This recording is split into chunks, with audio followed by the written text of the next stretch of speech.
Hello students, last lecture में हमने greatest integer function का डिस्कशन स्टार्ट किया था एंड हमने उसकी कुछ प्रॉपर्टीज डिस्कस करी थी।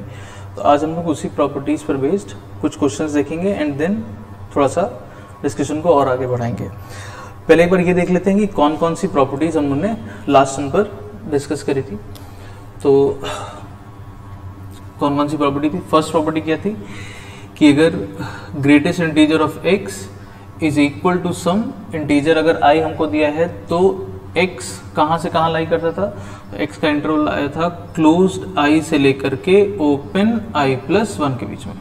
x लाई करेगा क्लोज्ड i से ओपन i प्लस 1 के बीच में। देन सेकेंड प्रॉपर्टी क्या थी कि ग्रेटेस्ट इंटीजर ऑफ x अगर less than equal to i ऐसे दिया है तो x less than i plus 1। ठीक, ये बोला था कि प्रॉपर्टीज में ध्यान रखना है आपको कहाँ पर इक्वलिटी है कहाँ नहीं है, प्रॉपर्टी किस तरह से लिखी गई है ना, बहुत ध्यान रखेंगे इस चीज़ का। देन थर्ड प्रॉपर्टी थी ग्रेटेस्ट इंटीजर ऑफ एक्स अगर ग्रेटर देन इक्वल टू आई दिया है तो इस केस में एक्स हमको क्या मिल गया था, greater than equal to i. Properties आपको बहुत अच्छे से याद होनी चाहिए सारी। इसके बाद प्रॉपर्टी नंबर 4, तो उन्होंने सेकेंड एंड थर्ड को कंबाइन किया था कि अगर ग्रेटेस्ट इंटीजर ऑफ एक्स किसी इंटीजर i1 से लेकर के किसी इंटीजर i2 के बीच में अगर है तो x है ना, ये भी greater than equal to i1 and less than i2 plus 1 है ना। ग्रेटेस्ट इंटीजर x अगर greater than equal to some integer i1 है तो x भी greater than equal to same integer i1 होगा।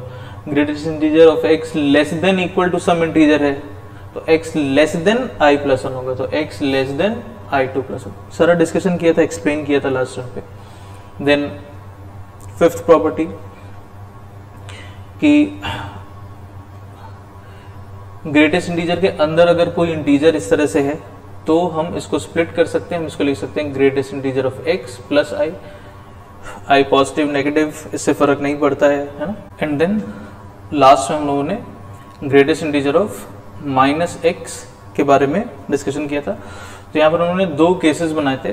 हमने बोला था कि अगर x इंटीजर हुआ तो हम इसको सिंपली ऐसे लिख पाएंगे, अगर x एक इंटीजर है तो, है ना, क्योंकि x इंटीजर था तो माइनस x भी इंटीजर हो गया था और किसी भी इंटीजर का ग्रेटेस्ट इंटीजर तो इटसेल्फ सेम वैल्यू आ जाएगी ना। 3 का ग्रेटेस्ट इंटीजर 3 आएगा, -5 का ग्रेटेस्ट इंटीजर -5 आएगा। तो अगर कोई इंटीजर है तो उसका ग्रेटेस्ट इंटीजर तो वो इटसेल्फ बन जाता है। तो यहाँ पर अगर x इंटीजर है तो -x भी इंटीजर हो गया, तो greatest integer of -x simply -x के बराबर आ जाएगा। दूसरा केस क्या था, अगर ये इंटीजर नहीं है तो उस केस में हम इसको कैसे लिख रहे थे, तो हम इसको लिख रहे थे minus of greatest integer of x, और एक अलग से हमको -1 करना पड़ रहा था, है ना, जब x इंटीजर नहीं है। ठीक, तो ये सारी प्रॉपर्टीज हम लोगों ने लास्ट टाइम पर डिस्कस करी थी। अब कुछ बहुत सिंपल बेसिक क्वेश्चन लिखेंगे हम इन्हीं प्रॉपर्टीज पर बेस्ड, एंड अगेन आप इसको खुद से एक बार ट्राई करेंगे एंड उसके बाद फिर हम लोग इसको डिस्कस करेंगे। ठीक है,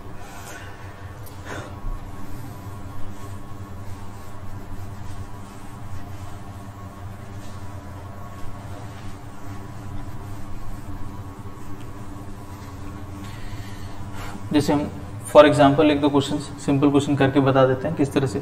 जैसे फॉर एग्जांपल जैसे आपको बोला जाए कि भाई ग्रेटेस्ट इंटीजर ऑफ x जो है वो -7 है। ठीक, तो x बताइए कहाँ से कहाँ, तो फर्स्ट प्रॉपर्टी अप्लाई कर दीजिए। ग्रेटेस्ट इंटीजर x अगर कुछ माइनस हो प्लस हो, ग्रेटेस्ट इंटीजर x अगर कोई भी इंटीजर i दिया है तो फर्स्ट प्रॉपर्टी क्या थी, x कहाँ से कहाँ लाई करेगा, क्लोज्ड i से लेकर के, ये आपका i हो गया, क्लोज्ड i से लेकर के ओपन i प्लस 1, तो -7 plus 1। Greatest integer x equal to any integer i, तो x क्लोज्ड i से लेकर के ओपन i प्लस 1, इस तरह से, है ना। सपोज एक और एग्जांपल लिख देते हैं किस ना, अगर हमने लिखा ग्रेटेस्ट इंटीजर x इस मान लीजिए लेस देन इक्वल टू 4, तो greatest integer x less than equal to i, तो x क्या था, लेस देन i प्लस 1, ये आपका आंसर हो गया। अगेन कोई वैल्यू 5 से छोटी है तो इसका मतलब कहाँ तक जा रही होगी, -∞। तो अगर हमको इंटरवल फॉर्म में लिखना है तो हम लिखेंगे x बिलोंग्स टू -∞ से लेकर के 5 पर ओपन है। इंटरवल फॉर्म में लिखना होगा तो ऐसे लिख देंगे। ठीक, तो मेरे ख्याल से क्लियर है कि प्रॉपर्टीज हम कैसे अप्लाई कर रहे हैं, तो सेम इसी तरह की सिंपल सिंपल क्वेश्चन लिखेंगे, आपको बस डायरेक्टली प्रॉपर्टी अप्लाई करना है एंड आपको आंसर लिखना है, ठीक है।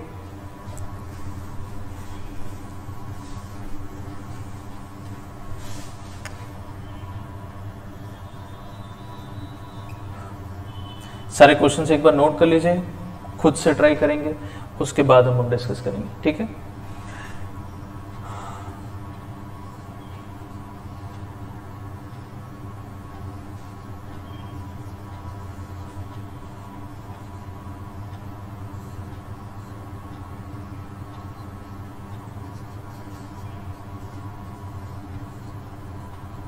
आपको हर केस में आपको फाइनल एक्स रिपोर्ट करना है, एक्स फाइंड करना है हमको हर केस में, है ना।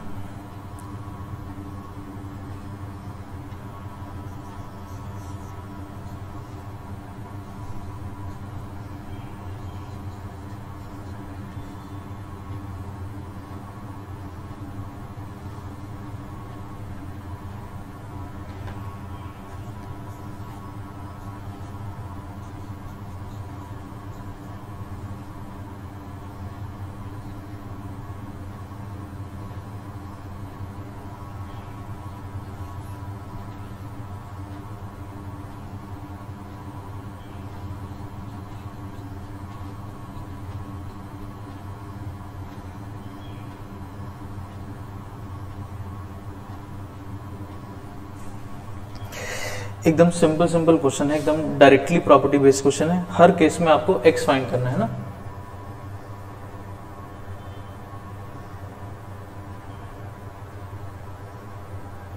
फाइनल आंसर हमको एक्स के लिए रिपोर्ट करना है हर केस में। चलिए नोट करिए, वीडियो पॉज करिए, खुद से एक बार ट्राई करेंगे।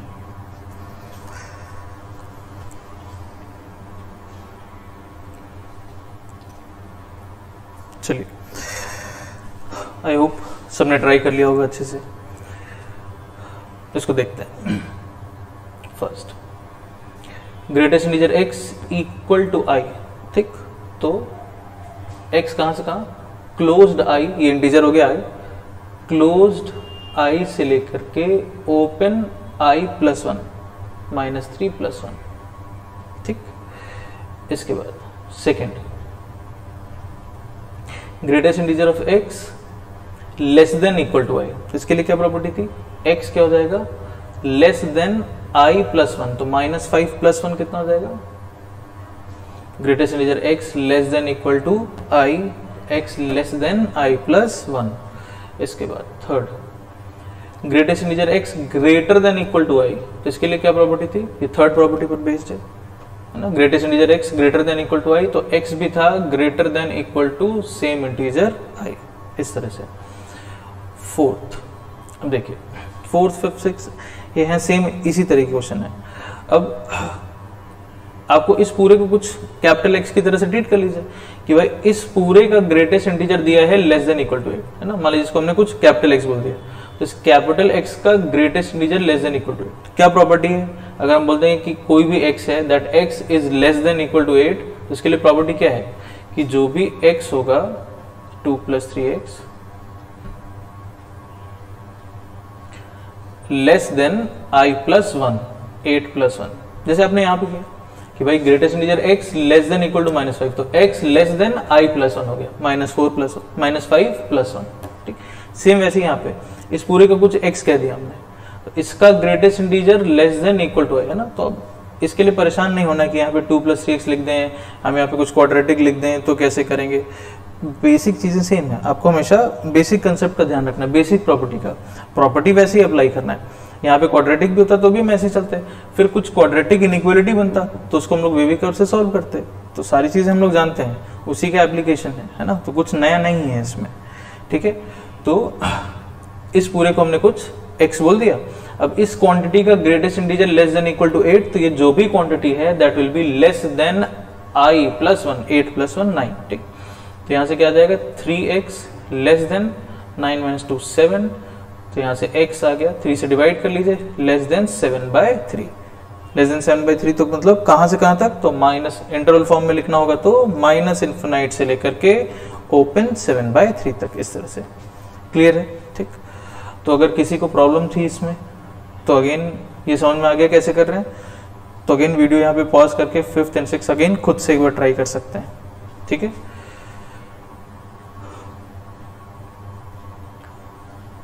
मैं हमेशा बोलता हूँ कि जब तक आप खुद से करना नहीं सीखेंगे तब तक आप कभी भी एग्जाम में अच्छा नहीं कर पाएंगे, है ना। आपको खुद से चीज़ों को अप्लाई करना आना चाहिए। एक बार हमने प्रॉपर्टीज देख ली, पढ़ ली, फिर एक बेसिक क्वेश्चन देख लिए, तब उसको खुद से अप्लाई करना आना चाहिए, तो वो करते करते ही आएगा।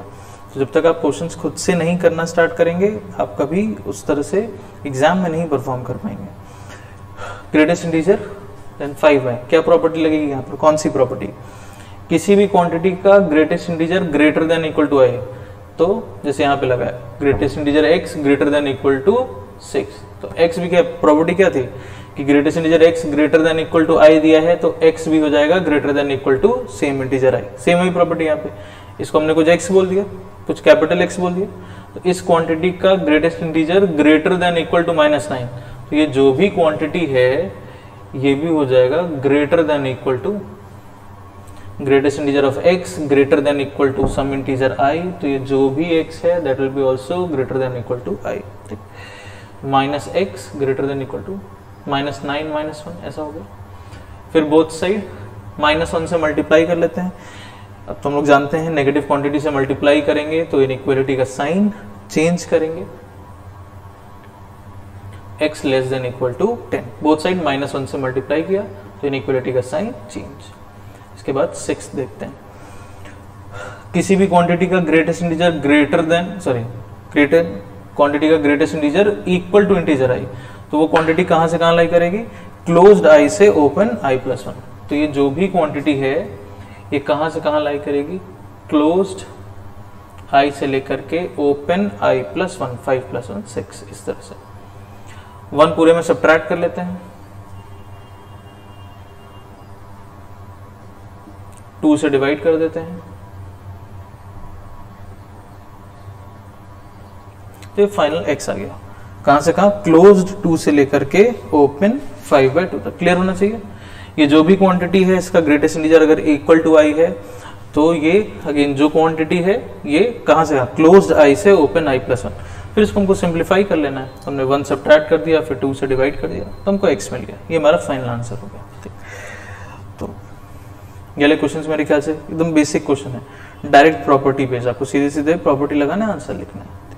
तो आई होप ये भी सबको क्लियर हो गया। कुछ और क्वेश्चंस करेंगे एकदम सिंपल, इसी तरह से बेसिक क्वेश्चन एकदम, ताकि हमको ना इसको एक बार अप्लाई करना पहले समझ में आना चाहिए। फिर हम लोग कुछ और अच्छे क्वेश्चंस भी देखेंगे, बट पहले एक बार बेसिक इस तरह के क्वेश्चन में जितना वैरायटी हो सकता है पहले एक बार उसको देखते हैं, ठीक है।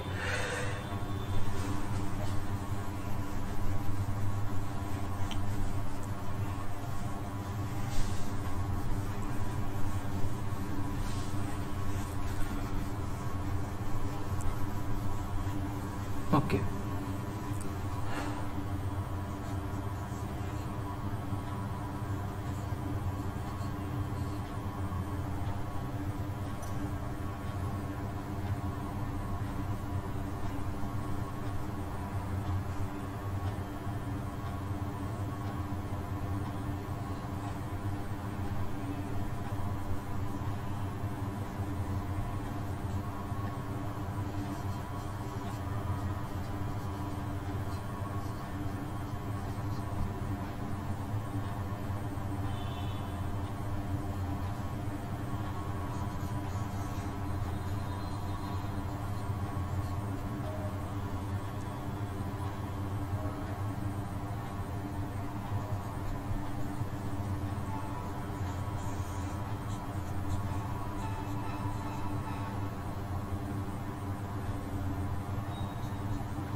चलिए ट्राई करिए इसको, वीडियो पॉज करेंगे, खुद से ट्राई करेंगे, ठीक है। थोड़ा सा सोचना पड़ेगा इसमें। पहली चीज तो ये कि क्या हम इस पर डायरेक्टली प्रॉपर्टी कोई लगा सकते हैं, तो नहीं, अभी आप इस पर डायरेक्टली प्रॉपर्टी नहीं लगा सकते, क्योंकि अगर आपको ध्यान हो तो हम लोगों ने जितनी भी प्रॉपर्टीज डिस्कस करी, चाहे greatest integer equal to i है, चाहे greatest integer x less than equal to i है, चाहे greater than equal to i है, इसमें इधर इंटीजर है, ये क्वांटिटी इंटीजर है, तो जब तक इधर इंटीजर नहीं होगा तब तक हम प्रॉपर्टी नहीं लगा सकते। यहाँ पर इंटीजर होना चाहिए, यहाँ पे लेस देन 2 होता, लेस देन इक्वल टू -3 होता, इस तरह से होता, तो हम प्रॉपर्टी लगाने के लिए सोचते। तो अभी तो पहले इधर इंटीजर नहीं है, तो अभी हम इस पर डायरेक्टली प्रॉपर्टी नहीं लगा सकते। तो अब आपको पहले तो ये सोचना होगा कि इसको हम कैसे प्रॉपर्टी जैसे फॉर्म में चेंज कर सकते हैं, क्योंकि जब तक हम इसको ऐसे फॉर्म में नहीं लाएंगे तब तक हम इस पर प्रॉपर्टी नहीं लगा सकते। ये वाली बात क्लियर होनी चाहिए। हमने जितनी प्रॉपर्टीज लिखी थी, तो हमने जहां पर भी i लिखा है या i1 लिखा था या i2 लिखा था, तो वो सारे के सारे इंटीजर्स थे ना, हमने प्रॉपर्टी में स्टार्टिंग में ही लिख दिए थे। जैसे मॉडुलस में था कि मॉडुलस में हम लोग जितनी भी प्रॉपर्टीज डिस्कस करते थे, तो हम लोग वहां पे जो भी a लिखते थे, b लिखते थे, वो सारी की सारी greater than equal to 0 quantities होनी चाहिए थी, तभी हम मॉडुलस में प्रॉपर्टी लगा पाते थे। तो सेम वैसा ही ग्रेटेस्ट इंटीजर में प्रॉपर्टी लगाने के लिए आरएचएस में जो भी है ये आपका इंटीजर होना चाहिए, है ना। तो जब तक ये इंटीजर नहीं है अभी आप प्रॉपर्टी नहीं लगा सकते। तो बेसिक चीज यही है इस क्वेश्चन में, आपको ये सोचना है कि हम इसको कैसे प्रॉपर्टी जैसे फॉर्म में ले आ पाए, क्योंकि अगर हम इसको प्रॉपर्टी जैसे फॉर्म में ले आएंगे तो फिर हमको प्रॉपर्टी लगा देना है, आंसर लिख देना, बहुत सिंपल है। बस वो कैसे चेंज करना है वो आपको थोड़ा सा सोचना है। तो सिंपल है, थोड़ा सा सोचेंगे तो कर पाएंगे। एक बार खुद से ट्राई करिए, कोशिश करिए एक बार इसको खुद से करने के लिए।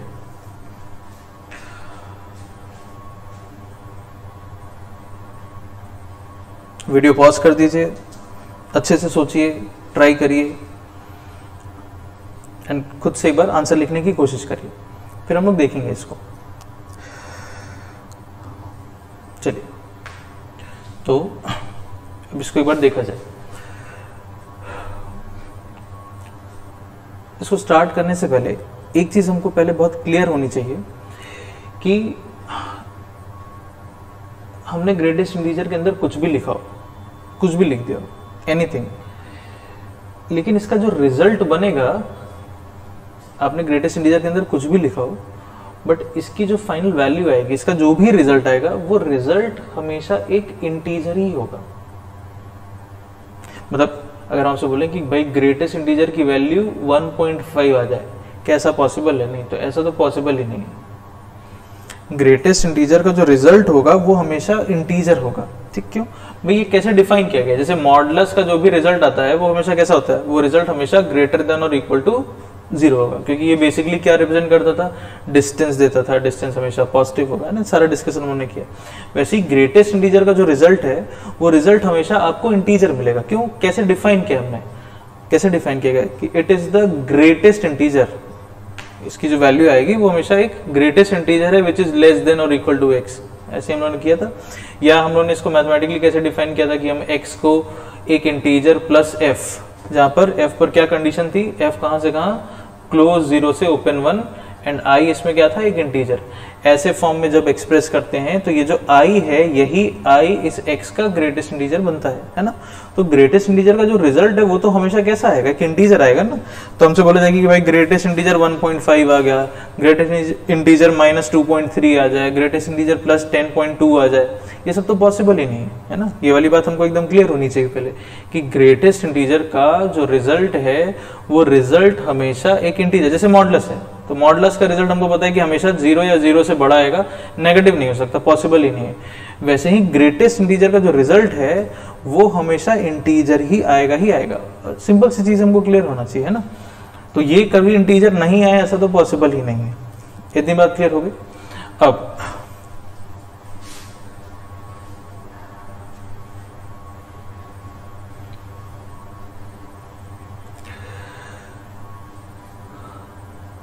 अब जैसे 7th में बोला गया कि भाई ग्रेटेस्ट इंटीजर 2.5 से छोटा होना चाहिए। ठीक, तो मान लीजिए भाई नंबर लाइन पर कहीं पर 2 हो गया, कहीं पर 3 हो गया, ये 2.5 हो गया, तो बोला गया कि ग्रेटेस्ट इंटीजर 2.5 से छोटा है। ठीक, अब इसको हमको प्रॉपर्टी जैसे फॉर्म में लाना है। तो प्रॉपर्टी का फॉर्म कुछ ऐसा है कि हम इसको less than equal to some integer लिखें, या इसको greater than equal to, properties ऐसी ही है, greatest integer x equal to i, या less than equal to i, या greater than equal to i, उसी फॉर्म में।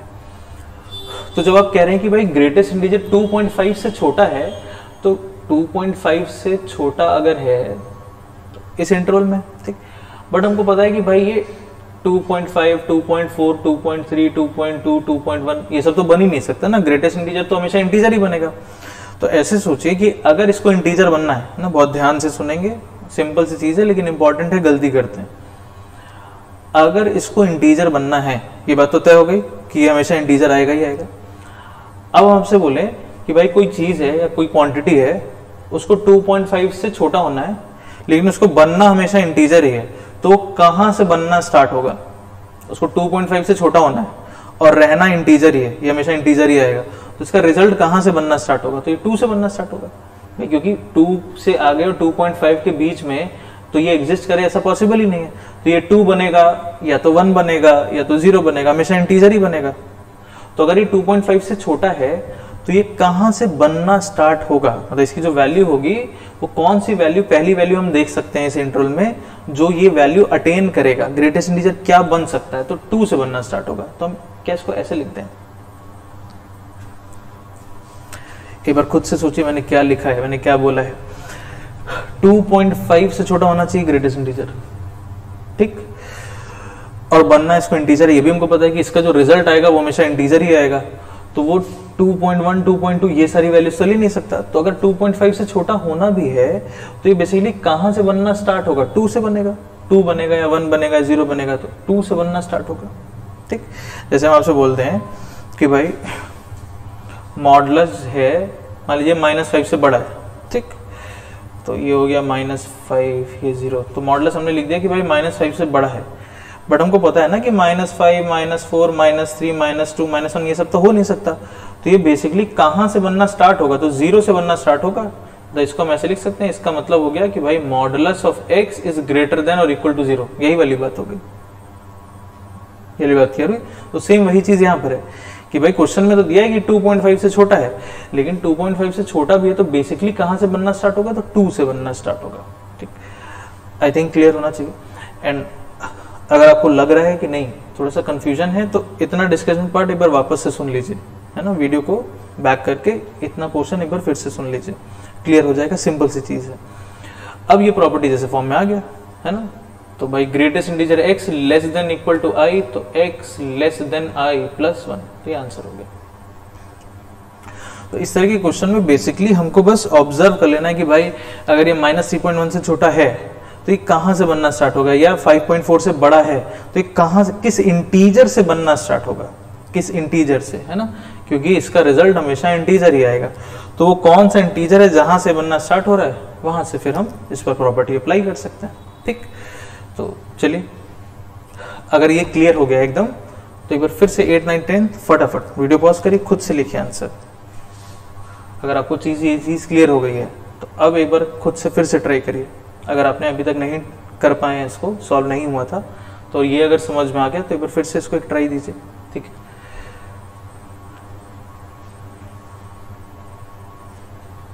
चलिए 8th देखते हैं। तो इसमें क्या दिया है, ये आपका -3 हो गया, ये -4 हो गया, -3.1 less than equal to minus, तो -3 इधर है, -4 ये, तो -3.1 इसके इधर आएगा, तो -3.1 से छोटा है, ठीक। तो -3.1, -3.2 ये सब तो बनेगा नहीं ना, इंटीजर ही बनेगा। तो अगर इससे छोटा है भी, दिया भी है, तो बेसिकली कहां से बनना स्टार्ट होगा?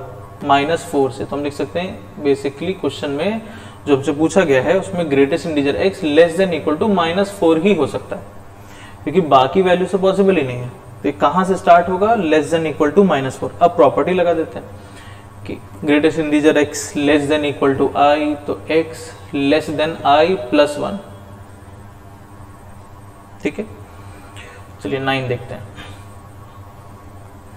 ये आपका 5, 6, ग्रेटेस्ट इंटीजर दिया है 5.4 से ग्रेटर देन इक्वल टू 5.4, ये कहीं पर 5.4 हो गया, इससे बड़ा है, ठीक। तो ठीक है 5.4 से बड़ा है, बट 5.4, 5.5, 5.6, 5.8, 5.9 ये सब तो बन नहीं सकता ना। कहां से बनना स्टार्ट होगा, कौन से इंटीजर से बनना स्टार्ट होगा? तो 6 से बनना स्टार्ट होगा।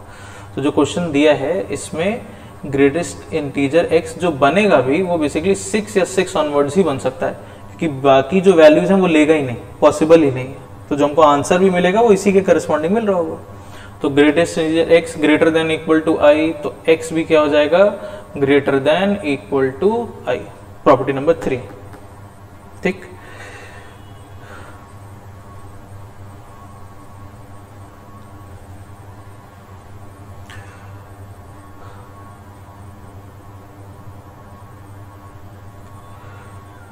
Greatest integer x is greater than -7.7।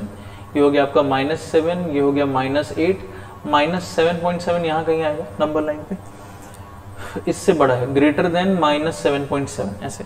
ठीक, तो -7.7 से बड़ा भी है तो कहाँ से बनना स्टार्ट होगा, अब हमको एकदम क्लियर होना चाहिए कहाँ से बनना स्टार्ट होगा, -7 से। तो क्वेश्चन बेसिकली हो गया ये, this is greater than equal to -7, property number 3, x greater than equal to, ये प्रॉपर्टी नंबर 3 पर बेस्ड है।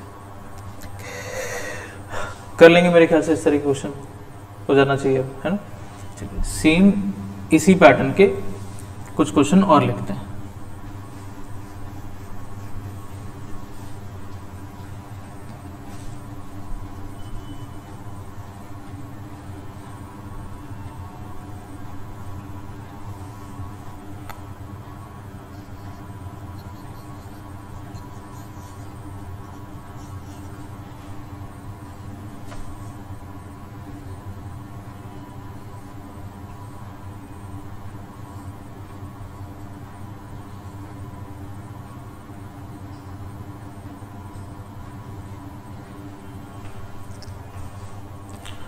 क्वेश्चन में कोई डिफरेंस नहीं है, सेम उसी कंसेप्ट पर बेस्ड है, एग्जैक्टली सेम क्वेश्चन है। फटाफट आंसर लिखेंगे। चलिए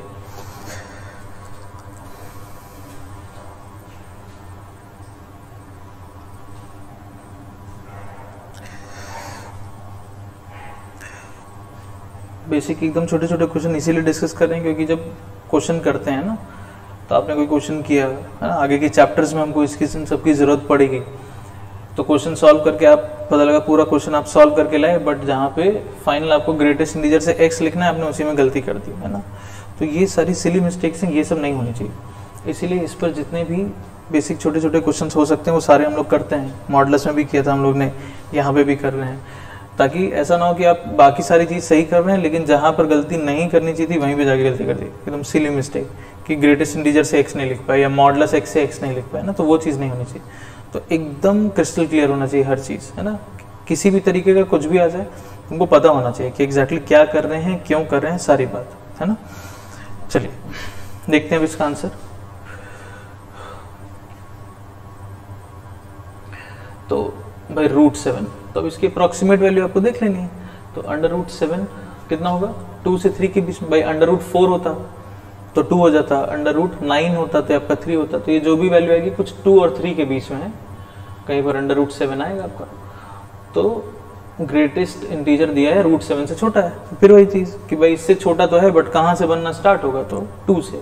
क्वेश्चन हो गया कि greatest integer x less then और इक्वल टू 2 होगा, x less than i plus 1, ये आंसर हो गया। नेक्स्ट -√13, है ना। तो √13 पहले सोच लिया जाए कितना होगा। तो अगेन यहाँ पे 9 होता तो ये 3 हो जाता, और 16 होता तो 4 होता, है ना। √16 4 आएगा, तो ये जो भी वैल्यू बनेगी 3 और 4 के बीच में, है ना। तो ये कुछ -3 से -4 के बीच की वैल्यू आएगी ये ओवरऑल, ठीक। तो आपका -√13 कहीं लाई करेगा, लेस देन इक्वल टू ऐसे दिए। तो अगेन कहाँ से पॉसिबल होगा, कहाँ से ग्रेटेस्ट इंटीजर x स्टार्ट होगा, इससे छोटा तो है बट कहाँ से, तो -4 से, ठीक है। तो again x less than i plus 1 ऐसा होगा, ठीक है।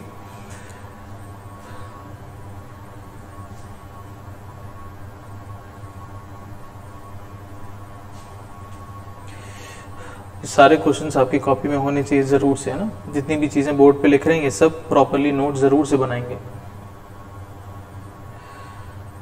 नहीं तो आपको हमेशा रिवाइज करते समय बहुत प्रॉब्लम होगी।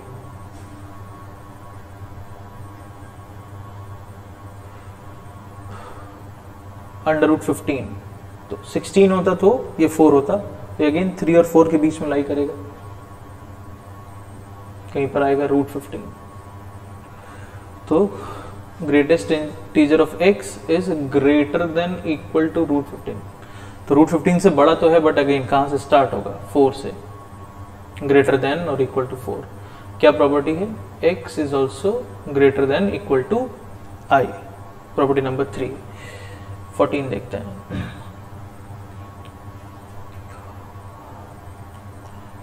This is greater than under root of -10।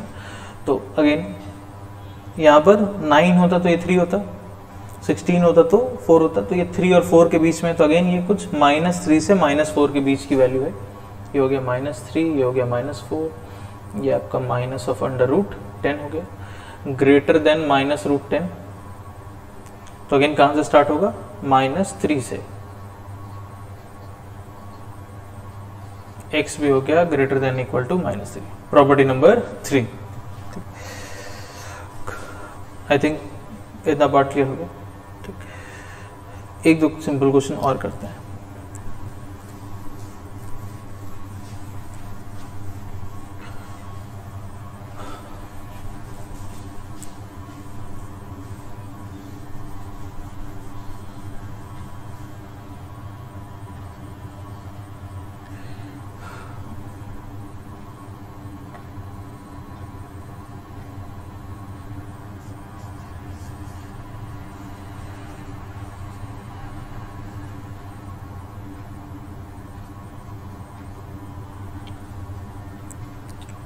दो ही क्वेश्चन लिखे हमने, सिंपल क्वेश्चन। चलिए एक और लिख देते हैं।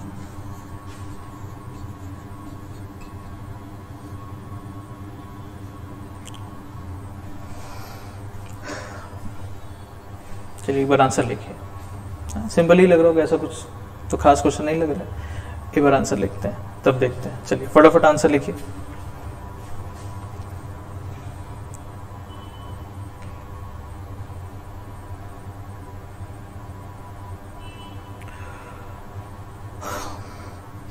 देखते हैं अब गलती करते हैं इन दोनों में। ठीक, तो क्या गलती करते हैं, तो प्रॉपर्टी लगा देते हैं। तो अब इसमें प्रॉपर्टी नहीं लगा सकते।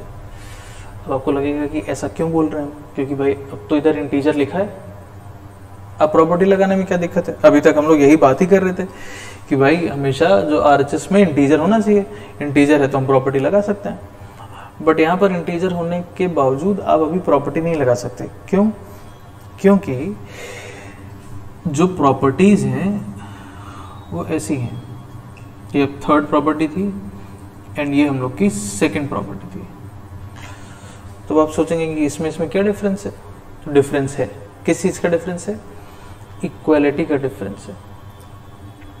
ग्रेटेस्ट इंटीजर में इस बात से फर्क पड़ेगा। कहने का मतलब प्रॉपर्टी लगाते समय इधर इंटीजर तो होना ही चाहिए, उस पर उन्होंने बहुत सारे क्वेश्चन देख लिए, बट साथ ही साथ ये इक्वालिटी भी होनी चाहिए, नहीं तो आप प्रॉपर्टी नहीं लगा सकते। अब हम लोग इसका आंसर देखेंगे तो समझ में आएगा। अगर आप इस पर सीधे प्रॉपर्टी लगाते अगर, तो आप बोलते कि भाई थर्ड प्रॉपर्टी लगा देते, तो आप लिख देते कि भाई x भी क्या होगा, ग्रेटर देन 7, ऐसे लिख दिया आपने।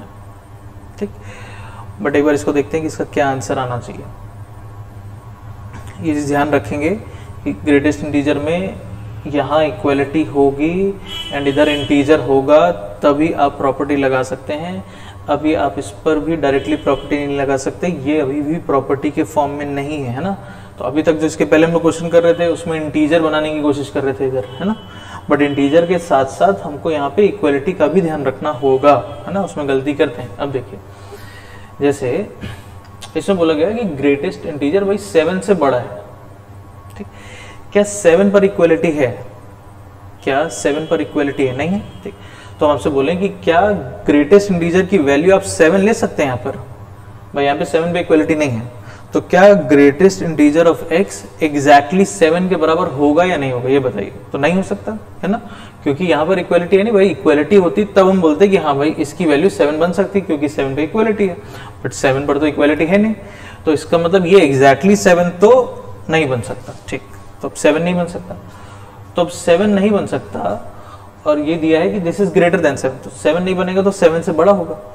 अच्छा, तो 7 से बड़ा होगा तो फिर वही चीज, 7 से बड़ा तो है, तो लेकिन क्या ये 7.1, 7.2, 7.5, 7.8, 7.9 क्या ये सब वैल्यू ले सकता है? क्या ग्रेटेस्ट इंटीजर नॉन इंटीजर आ सकता है? नहीं आ सकता। तो अगर 7 से बड़ा है, 7 पर इक्वलिटी नहीं है, तो ये कहाँ से स्टार्ट होगा? ऐसे दिया है, ग्रेटर देन 7 दिया आपको, बट ये सारी वैल्यूज ले नहीं सकता। तो 7 से बड़ा तो है, बट कहाँ से स्टार्ट होगा? तो 8 से स्टार्ट होगा। मतलब जो क्वेश्चन है वो बेसिकली ये है। अब आप इस पर प्रॉपर्टी लगाइए कि भाई greatest integer x greater than equal to i, तो x भी greater than equal to i, तो ये इसका करेक्ट आंसर है। ये आंसर सही नहीं है। आपने लिखा कि x 7 से बड़ा होना चाहिए, तो आप कह रहे हैं कि आप x को 7.1 ले सकते हैं, 7.2 ले सकते हैं, 7.3 ले सकते हैं, बट क्या 7.1, 7.2, 7.3 ये आंसर का पार्ट आ रहा है? आपको दिख रहा है? नहीं, है ना? आप खुद सोचिए, आप यहाँ पे 7.5 रखिए, क्या सेटिस्फाई करेगा? 7.5 का ग्रेटेस्ट इंटीजर आ गया 7, 7 इज ग्रेटर देन 7, गलत हो गया ना? तो ऑब्वियसली 7, 7.1, 7.2, 7.3 ये सब इसको सेटिस्फाई नहीं कर रहा है, तो ये आंसर गलत है। और इसका रीजन भी हमको अब समझ में आना चाहिए, है ना, कि भाई ये 7 से बड़ा दिया है, एग्जैक्टली 7 नहीं है। तो अगर 7 से बड़ा है, ये चीज हमेशा ध्यान रखेंगे, इंटीजर ही हो सकता है हमेशा। तो अगर 7 से बड़ा भी है तो कहाँ से स्टार्ट होगा? तो 8 से स्टार्ट होगा। तो क्वेश्चन बेसिकली ये है, दिस इज ग्रेटर देन और इक्वल टू 8। आपको इधर इंटीजर का तो ध्यान रखना है, बट साथ ही साथ इंटीजर के यहाँ पर इक्वलिटी भी होनी चाहिए। ग्रेटर देन इक्वल टू आई या लेस देन इक्वल टू आई, जैसे प्रॉपर्टी लिखी है। इसीलिए मैंने यहाँ पे कई बार बोला है कि आपको प्रॉपर्टी में कहाँ इक्वलिटी है, कहाँ नहीं है, आपको बहुत ध्यान रखना है, नहीं तो गलती करेंगे। छोटी छोटी चीजें हैं, उसी में गलती कर देते हैं, है ना। तो क्लियर हो गया? अभी सेम वही चीज 16 के साथ है कि हमको दिया है 16th में -5 से स्मॉलर, तो ये आपका -4 हो गया, इधर -5 हो गया, ये -6 हो गया।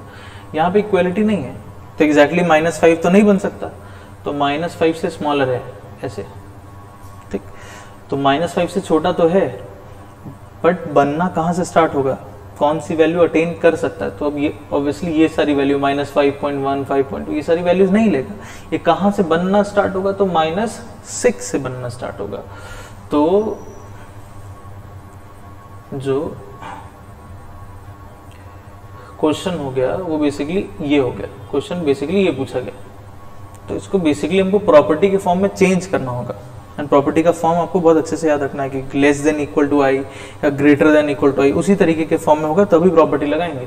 अब ये प्रॉपर्टी के फॉर्म में, तो अब इस पर हम प्रॉपर्टी लगा सकते हैं, x less than i plus 1, ठीक। लास्ट देखते हैं 17th। तो greatest integer of x equal to √2, तो क्या ऐसे लिख दें? प्रॉपर्टी लगा दें, फर्स्ट प्रॉपर्टी। क्या इसको ऐसे कर सकते हैं? क्या यहाँ पर हम लोग फर्स्ट प्रॉपर्टी इस पे लगा सकते हैं, है ना। तो अगेन फिर से वही चीज जैसे मैंने बोला है कि प्रॉपर्टी लगाने के लिए क्या चीज जरूरी है कि यहाँ पर इंटीजर होना चाहिए, तभी आप प्रॉपर्टी लगा सकते हैं। क्या ये इंटीजर है? नहीं, है ना। तो ऑब्वियसली इसको हम ऐसे नहीं ले सकते। प्रॉपर्टीज आपको बहुत ध्यान से आपको याद रखना होगा, कहाँ पर इक्वलिटी है, नहीं है ना। सारी चीज डिस्कशन करी हम लोगों ने। ये यहाँ पर इंटीजर होना ही चाहिए। Greatest integer x equal to i, तब प्रॉपर्टी लगाएंगे। गलती करते हैं, इसीलिए बोल रहा हूँ। अब greatest integer x equal to √2, तो हमको डायरेक्टली समझ में आना चाहिए। √2 क्या ये इंटीजर है? क्या √2 इंटीजर है? नहीं। तो क्या ग्रेटेस्ट इंटीजर, हम लोग हमेशा बोलते आ रहे हैं अभी तक कि ग्रेटेस्ट इंटीजर का रिजल्ट हमेशा इंटीजर आएगा। तो क्या ग्रेटेस्ट इंटीजर कभी भी नॉन इंटीजर बन सकता है? तो नॉन इंटीजर वैल्यू है ना। तो क्या ग्रेटेस्ट इंटीजर कभी भी √2 के बराबर आ सकता है? क्या ऐसा कोई x एग्जिस्ट करेगा? नहीं, ऐसा कोई भी x एग्जिस्ट नहीं कर सकता जिसके लिए ग्रेटेस्ट इंटीजर √2 आ जाए। ग्रेटेस्ट इंटीजर का रिजल्ट हमेशा इंटीजर ही होगा। तो ये किसी नॉन इंटीजर के बराबर दिया हो, हम आपसे बोल दें कि ग्रेटेस्ट इंटीजर 1.414 हो जाए, क्या इसके लिए कोई x एग्जिस्ट करेगा? नहीं, इसके लिए भी कोई। Greatest integer equal to integer ही हो ही सकता है, नॉन इंटीजर पॉसिबल ही नहीं। तो अगर ये कभी भी equal to some non integer दिया है तो इसके लिए कोई भी x हमको नहीं मिलेगा। x बिलोंग्स टू 5, ठीक। इतनी बात क्लियर हो गई। आई थिंक अब ये बेसिक क्वेश्चन सबको क्लियर हो गए होंगे, ठीक। तो एक क्वेश्चन हम और लिखते हैं। This is based on property number 5, है ना। प्रॉपर्टी नंबर 5 पर बेस्ड है। थोड़ा सा हिंट दे दिया है कि कौन सी प्रॉपर्टी आपको अप्लाई करनी है। अब वो कैसे अप्लाई करनी है वो आपको थोड़ा सा सोचना है इस क्वेश्चन में, ठीक।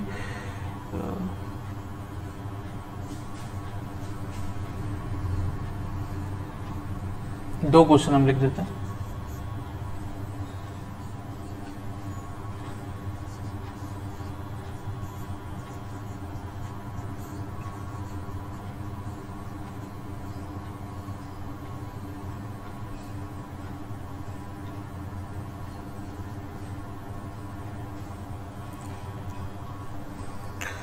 दोनों क्वेश्चन प्रॉपर्टी नंबर 5 पर बेस्ड है। प्रॉपर्टी नंबर 5 अगर हमको याद हो क्या था कि ग्रेटेस्ट इंटीजर x प्लस आई, इसको हम स्प्लिट कर सकते हैं, इसको हम लिख सकते हैं ग्रेटेस्ट इंटीजर x प्लस आई, इस तरह से, ठीक, जहाँ पे i इंटीजर है। तो इस प्रॉपर्टी पर बेस्ड हैं दोनों क्वेश्चन। खुद से एक बार चलिए ट्राई करिए, वीडियो पॉज करिए, क्वेश्चन लिखने के बाद खुद से इसको एक बार ट्राई करिए।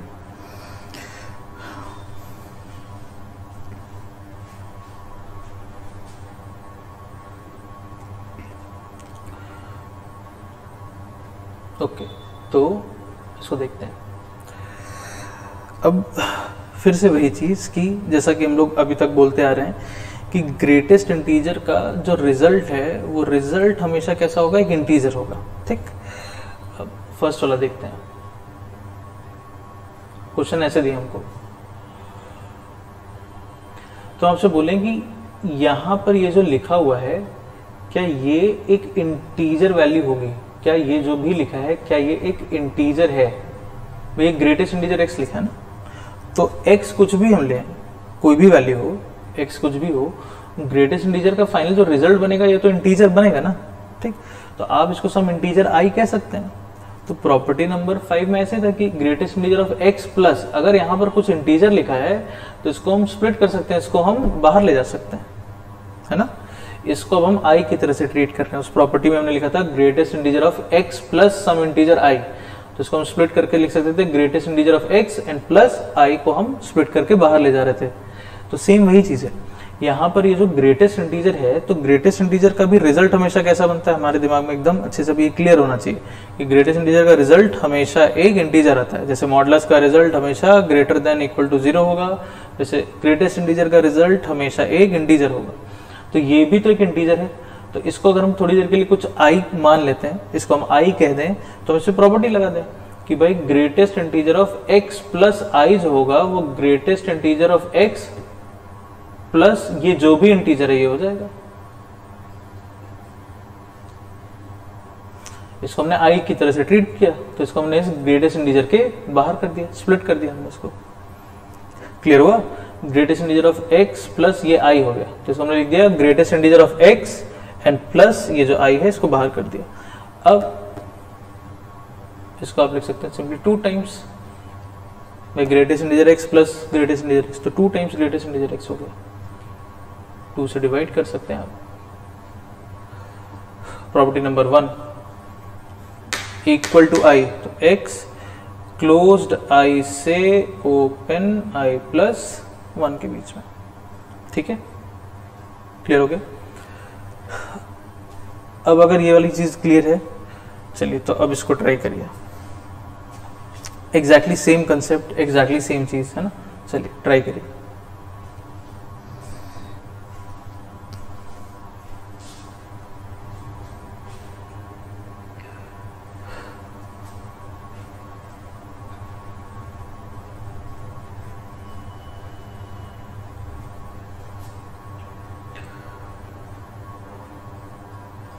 देखिए क्वेश्चन ऐसे है,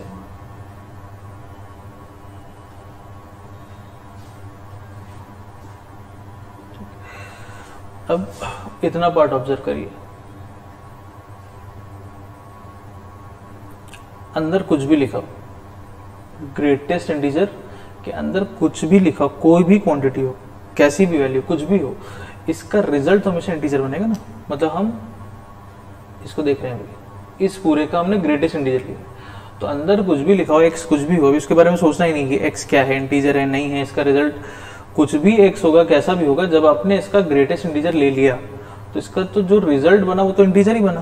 तो फिर से वही चीज हो गई कि भाई इस ग्रेटेस्ट इंटीजर के अंदर x प्लस सम इंटीजर लिखा है, x प्लस सम इंटीजर, तो इसको हम प्रॉपर्टी से स्प्लिट कर सकते हैं। इसको हम लिख सकते हैं greatest integer of x plus ये जो भी इंटीजर है, तो ये क्या है, greatest integer of x plus greatest integer x, ऐसे।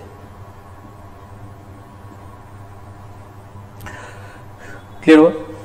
अब इसमें फिर से वही प्रॉपर्टी लगा सकते हैं आप, है ना, जैसे वहां पर, है ना, एक बार हम प्रॉपर्टी लगा रहे थे, यहाँ पर हमको सेम वही चीज बस 2 बार प्रॉपर्टी लगानी, तो सेम उसी तरीके का क्वेश्चन है, बस एक स्टेप इसमें ज्यादा इन्वॉल्व है। अब ये तो अभी हम लोगों ने लास्ट वाले क्वेश्चन में देखा ही है, सेम वही कंसेप्ट इसमें भी कि भाई ये इंटीजर हो गया, ग्रेटेस्ट इंटीजर तो इंटीजर हो गया, तो greatest integer of x plus i, तो इसको अगेन इस वाले इंटीजर के बाहर ऐसे स्प्लिट कर सकते हैं। इतने पार्ट को हम लिख सकते हैं प्रॉपर्टी से, ग्रेटेस्ट इंटीजर ऑफ x, ये वाला x प्लस ये जो भी इंटीजर है,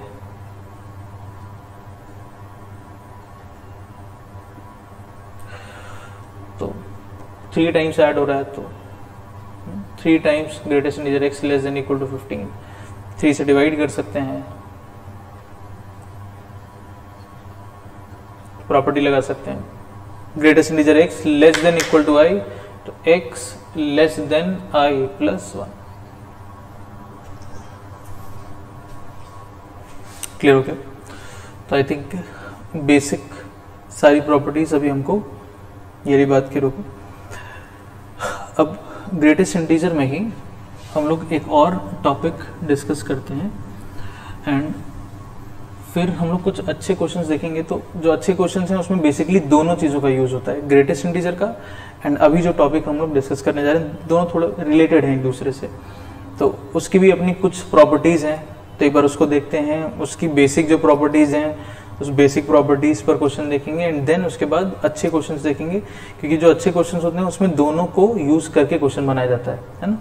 तो एक बार ये सेकंड टॉपिक है, इसको भी देख लेते हैं, then overall greatest integer and इस पर बेस्ड ओवरऑल मिक्स्ड क्वेश्चंस करेंगे हम लोग। ठीक, अभी के लिए ग्रेटेस्ट इंटीजर की सारी प्रॉपर्टीज हमको क्लियर होनी चाहिए एंड प्रॉपर्टी बेस्ड जो भी क्वेश्चंस हमने किए वो हमको क्लियर होना चाहिए, बेसिक अभी हमको क्लियर होना चाहिए। ठीक है,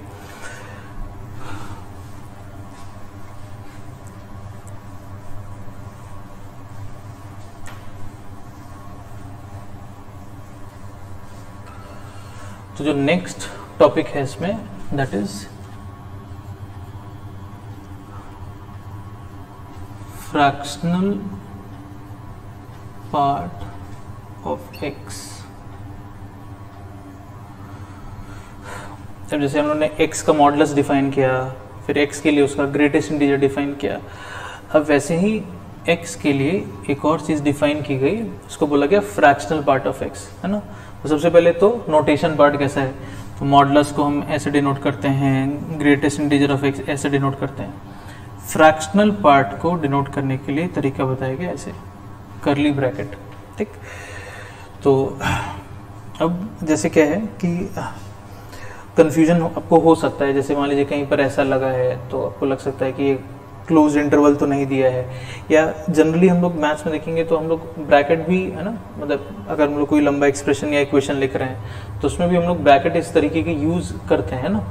तो अब वो ब्रैकेट जो क्वेश्चन में दिया है वो ग्रेटेस्ट इंटीजर मीन कर रहा है कि नहीं कर रहा है, या अगर ऐसा कहीं पर ब्रैकेट बना है तो ये ऐसा तो नहीं सेट दिया है, या मान लीजिए सेट नहीं भी है तो भी अगर ऐसा ब्रैकेट बना है तो क्या ये fractional part of x mean कर रहा है कि नहीं कर रहा है। तो हमेशा ध्यान रखेंगे कि कोई भी क्वेश्चन किसी भी कॉम्पिटिटिव एग्जाम में अगर कोई क्वेश्चन आता है जहाँ पर ऐसा ब्रैकेट या इस तरीके का ब्रैकेट, ऐसा कोई भी सिंबल अगर यूज किया गया है तो क्वेश्चन में हमेशा लिखते हैं, हमेशा लिखा होगा कि this denotes greatest integer function या this denotes fractional part of x, ऐसा लिखा होगा। ठीक, अगर क्वेश्चन में वैसा नहीं लिखा है, अगर क्वेश्चन में मान लीजिए ये चीज़ नहीं मेंशन्ड है, तो आप इसको एक नॉर्मल ब्रैकेट की तरह से ट्रीट करते हुए चलेंगे, इस बात का ध्यान रखेंगे। आप कोई भी क्वेश्चन ऐसा देखेंगे, जेई मेंस देख लीजिए, जेई एडवांस देख लीजिए, कहीं पर भी अगर क्वेश्चन में ऐसा कुछ यूज किया गया है, क्योंकि हम लोग नॉर्मल एक्सप्रेशन लिखते समय भी इस तरीके के ब्रैकेट यूज करते हैं ना, कोई लंबी क्वेश्चन है जिसमें कई सारे ब्रैकेट लगाने हैं तो हम लोग ऐसे भी ब्रैकेट्स लगाते हैं वहाँ पर। तो किसी क्वेश्चन में अगर इस तरीके का यूज हो रहा है तो आप कॉम्पिटिटिव एग्जाम में देखेंगे हमेशा, है ना, क्वेश्चन में हमेशा लिखा होता है कि दिस डिनोट्स, अगर वहाँ पे ग्रेटेस्ट इंटीजर का यूज है या वो पूछा गया है तो हमेशा लिखा जाएगा कि this denotes, this bracket denotes greatest integer function, this bracket denotes fractional part of x. अगर नहीं लिखा है तो आप इसको एक सिंपल ब्रैकेट की तरह से ट्रीट करते हुए चलेंगे ना, तो उसमें कहीं कंफ्यूजन नहीं रखेंगे कि ये मीन कर रहा है जीआईएफ ग्रेटेस्ट इंटीजर फंक्शन लेना है कि नहीं लेना है, इसको फ्रैक्शनल पार्ट लेना है कि नहीं लेना है, हमेशा क्वेश्चन में मेंशन होगा। ठीक है, चलिए, तो पहली चीज तो ये कि फ्रैक्शनल पार्ट हम लोग कैसे डिनोट करते हैं, तो किसी भी क्वांटिटी का फ्रैक्शनल पार्ट डिनोट करने का तरीका ये हो गया, करली ब्रैकेट के अंदर एक्स, है ना, नोटेशन हमको क्लियर हो गया। अब इसको कैसे डिफाइन किया गया, तो अगर हमको कोई भी x दिया है और हमसे उसका फ्रैक्शनल पार्ट पूछा जाए, तो अगर आपको याद हो ग्रेटेस्ट इंटीजर में हम लोगों ने मैथमेटिकल डेफिनेशन कैसे लिखी थी कि अगर हमको उसका ग्रेटेस्ट इंटीजर फाइंड करना है तो मैथमेटिकली क्या तरीका बताया गया कि आप इसको i + f फॉर्म में लिखिए, जहां पर i एक इंटीजर हो एंड f, ध्यान रखेंगे इंटरवल, f कहां से कहां, क्लोज्ड 0 से ओपन 1 के बीच की वैल्यू हो। इस फॉर्म में एक्सप्रेस करने के बाद ये जो i होगा, इसी i को बोला गया कि ये इस x का ग्रेटेस्ट इंटीजर देगा। एंड अब इसी डेफिनेशन में ये जो f है यही इस x का फ्रैक्शनल पार्ट होगा, इसी डेफिनेशन में। अगर हम x को, हम उन्होंने क्वेश्चन किए थे इस फॉर्म में एक्सप्रेस कैसे कर रहे थे, वो क्लियर हो गया था। तो x को जब हम i + f फॉर्म में एक्सप्रेस करते हैं जहां पे i इंटीजर है एंड f क्लोज्ड 0 से ओपन 1 के बीच की वैल्यू है, क्लोज्ड 0 से ओपन 1 के बीच की वैल्यू, तो अब ऐसे केस में जो i होगा वो तो x का क्या हो जाएगा, ग्रेटेस्ट इंटीजर हो जाएगा। एंड अब इसी x का अगर हमसे फ्रैक्शनल पार्ट पूछा जाए तो ये जो f की जो वैल्यू आएगी वो इसका फ्रैक्शनल पार्ट बन जाएगी। ठीक, जैसे कुछ एग्जांपल्स देखते हैं। जब आपसे बोलें कि चलिए हमको 6.3 का फ्रैक्शनल पार्ट बताइए, तो आप क्या करिए 6.3 को i + f फॉर्म में एक्सप्रेस कर लीजिए, 6 + 0.3, तो इसका फ्रैक्शनल पार्ट कितना दिख रहा है हमको, 0.3, तो यह आ जाएगा 0.3। ठीक, जैसे हम आपसे बोलें कि हमको फ्रैक्शनल पार्ट ऑफ 10 बताइए, ठीक, तो आप 10 को एक्सप्रेस कर लीजिए। तो बताया था इसको हम ऐसे लिख सकते हैं, नहीं सारा डिस्कशन कर चुके हैं कि आप इसको लिख तो ऐसे भी सकते हैं, बट ये i + f का फॉर्म नहीं, क्योंकि f में आप एग्जैक्टली 1 नहीं ले सकते हैं, 1 पर ओपन है, सारा डिस्कशन किया हुआ है ना। तो ऑब्वियसली ये करेक्ट है, एक्सप्रेशन ऐसे लिखना सही है, but this is not in the form of i + f, ये वाला फॉर्म नहीं है। तो i + f फॉर्म में ऐसे लिख सकते हैं क्योंकि f में एग्जैक्टली 0 हम इंक्लूड कर सकते हैं, 0 पर क्लोज्ड है, तो यहाँ पर f की वैल्यू कितनी हो गई, 0, तो इसका फ्रैक्शनल पार्ट कितना आ गया, 0 आ गया, है ना। इसी तरह से -3.7 का फ्रैक्शनल पार्ट, तो -3.7 का अगर हमको फ्रैक्शनल पार्ट देखना है तो -3.7 को एक्सप्रेस किया जाए, तो बताया था इसको हम लोग ऐसे लिखना, तो ये ठीक है, बट अगेन ये i + f फॉर्म में नहीं है। i + f फॉर्म में आप इसको कैसे लिखेंगे, तो आप इसको लिख रहे होंगे -4 + 0.3 ऐसे, है ना, ये बात क्लियर, हम लोग डिस्कशन कर चुके हैं, ये पता होना चाहिए। तो ये i + f फॉर्म हो गया। तो अब यहाँ पर आप देख सकते हैं इसका फ्रैक्शनल पार्ट कितना है, तो इसका फ्रैक्शनल पार्ट 0.3 है। गलती करते हैं, ध्यान रखेंगे, है ना। तो i + f फॉर्म वाली बात अगर हमको क्लियर है तो हम उसको क्लियरली देख सकते हैं कि इसका फ्रैक्शनल पार्ट क्या आना चाहिए। तो किसी भी उसका अगर हमको फ्रैक्शनल पार्ट लिखना है, आप उसको i + f फॉर्म में चेंज कर लीजिए एंड वहां से उसका फ्रैक्शनल पार्ट देख लीजिए। चलिए मान लीजिए हम आपसे बोले चलिए हमको -7 का फ्रैक्शनल पार्ट बताइए, तो -7 को हम कैसे लिख सकते हैं, -7 + 0 i + f, तो इसका अगेन फ्रैक्शनल पार्ट कितना आएगा, 0। आप देख सकते हैं कि कोई भी इंटीजर अगर है, चाहे पॉजिटिव हो चाहे नेगेटिव हो, किसी भी इंटीजर का जो फ्रैक्शनल पार्ट होगा वो हमेशा 0 आएगा। किसी भी इंटीजर का अगर हमसे फ्रैक्शनल पार्ट पूछा जाए, 10 का फ्रैक्शनल पार्ट तो 0 होगा, -7 का फ्रैक्शनल पार्ट 0 होगा, 5 का फ्रैक्शनल पार्ट 0 होगा, -10 का फ्रैक्शनल पार्ट 0 होगा। किसी भी इंटीजर का फ्रैक्शनल पार्ट हमेशा 0 आएगा। बाकी वैल्यूज के केस में अगर हमको उसका फ्रैक्शनल पार्ट देखना है, तुरंत आई प्लस एफ फॉर्म में लिखिए फटाफट, उसके लिए एफ की वैल्यू देखिए, वो उसका फ्रैक्शनल पार्ट। ध्यान रखेंगे एफ क्लोज 0 से ओपन 1 के बीच में, ठीक है। तो हम लोग क्या करते हैं, इसमें भी बहुत सारी प्रॉपर्टीज़ हैं, तो अब हम लोग प्रॉपर्टीज़ का डिस्कशन फिर आज नहीं करते।